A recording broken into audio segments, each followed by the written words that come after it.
Hi, I'm Shaleen and I'm your host. I'm a second generation entrepreneur. I live in Mumbai, more or less in the 4-kilometer radius south of Churchgate. I've been in the business of fashion for the past 25 years, and I've seen the concept of minimalism evolve. What I want to explore with all of you is, can we be happier with less? I went around asking people about minimalism and asked what they thought. Here's a few responses. Less is more, some say. Not something I really know about. Live like a monk was another response. Largely speaking, the response on minimalism was the concept of less is more. Simple is better. A few people did speak about minimalism meaning becoming monkish. It means rejecting desires, going nihilistic. My take is it's neither going nihilistic and obviously not going on a consumption spree. Minimalism is about being in the center and just questioning whether something is working for you or adding value to your life. Have you asked the question to yourself, is this adding any real value to my life? Go ahead, do it now. Let's do a small exercise together. Have a look at your wallet or purse.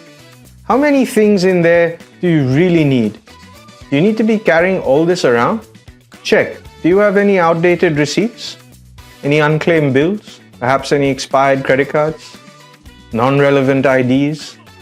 Bank cards that you never use?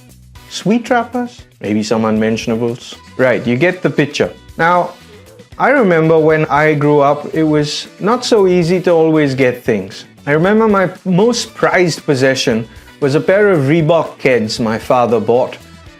It was from an overseas trip in the late 80s. I remember feeling like the luckiest kid in the world. I took up athletics just so that I could utilize those shoes to the fullest. I love those shoes, and I think in turn those shoes love me back. I even remember winning my first cross-country race wearing them. And then I got my next pair, but only when those shoes were beyond wearable. Fast forwarding a few decades, kids of this generation are spoiled for choice. I'm just not sure they get the same utility from a pair of shoes. Do you think they do? Why not answer in the comments and tell me?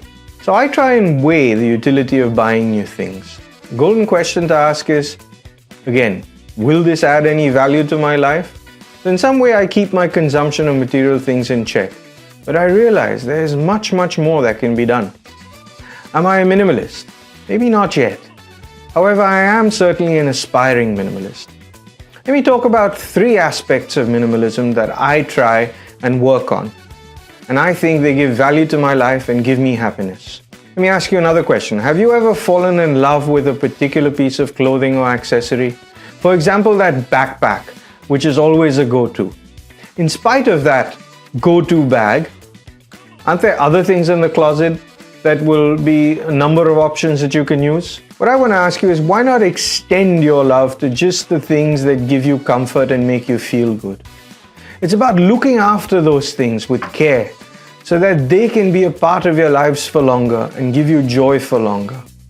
Here's an activity for you. Why don't you go and give that pair of shoes that you really love a nice clean?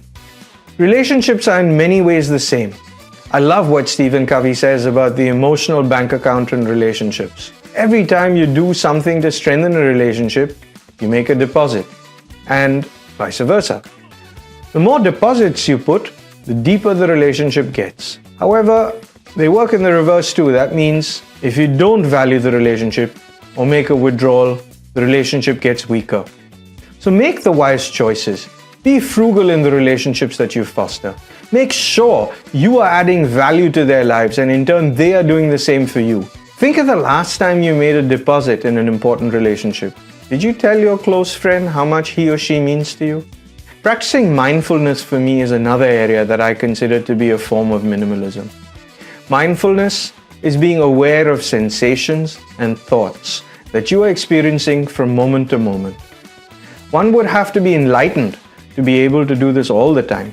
However, with practice, a default network of rumination and more so harmful rumination can be controlled.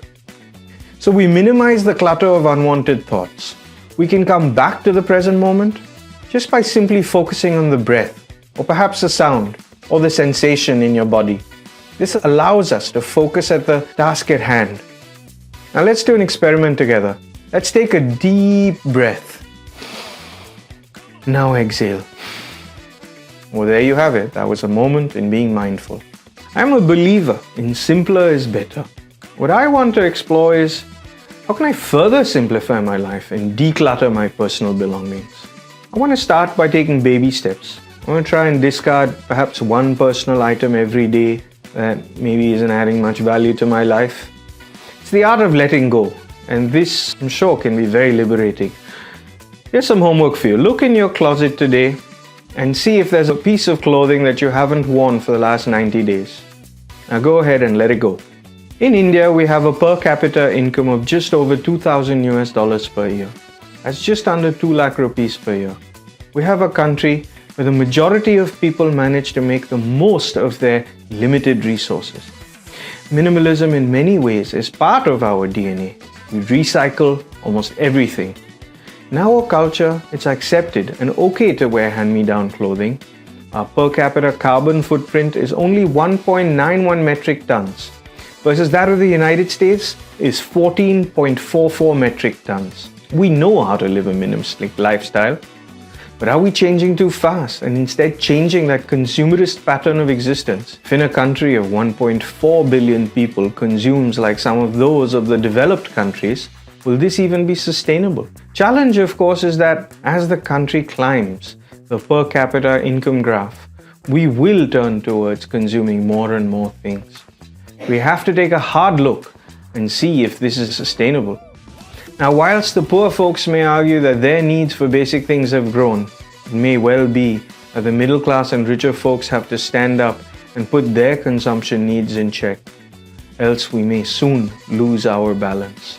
I think the time has come to start a movement and to relook at what our priorities are. Should we fill our lives with a never-ending supply of things, or should we have a relook?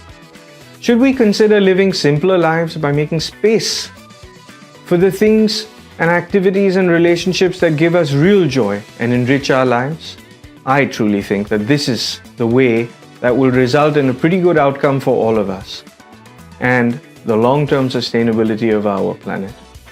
Thank you all for listening, and stay tuned for more on this channel.